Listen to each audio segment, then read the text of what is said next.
आणि अशोक खरातच्या काळ्या कारनाम्यांचं बिंग नेमकं फुटलं याची माहिती समोर आलेली आहे। बंधू अशोक खरातला अटक होण्याआधीच त्याचा व्हिडिओ व्हायरल झाल्याची कुणकुण लागलेली होती आणि या प्रकरणातील पीडितांनी खरातवरती कारवाई करण्यासाठी एका आमदाराची भेट घेतली होती। मात्र पीडितांच्या हाती निराशा पडली। अखेर मुख्यमंत्र्यांच्या कानावरती हे प्रकरण गेल्यानंतर त्याची वाचा फुटलेली आहे।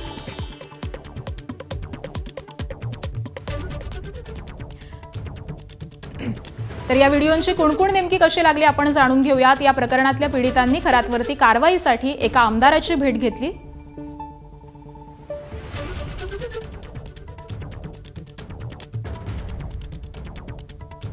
संबंधित व्हिडिओ दाखवत संपूर्ण घटनाक्रम आमदाराला सांगितला।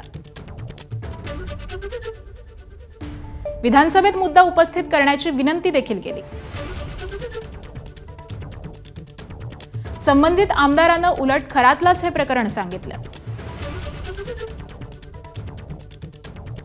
प्रकरण दडपण्याच्या उद्देशानं खरातकडून एका पीडितेच्या पतीवरती गुन्हा दाखल करण्यात आला। पीडितांनी हार न मानता दुसऱ्या आमदाराची भेट घेतली। संबंधित आमदारानं मुख्यमंत्र्यांच्या कानावरती हे प्रकरण घातलं आणि सूत्र हल्ली।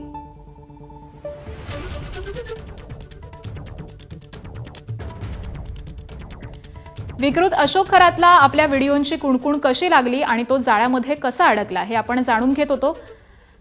अध्यात्माच्या नावाखाली अनेक महिलांचं लैंगिक शोषण करणारा नाशिकमधील विकृत बंधू बाबा अशोक खरातच्या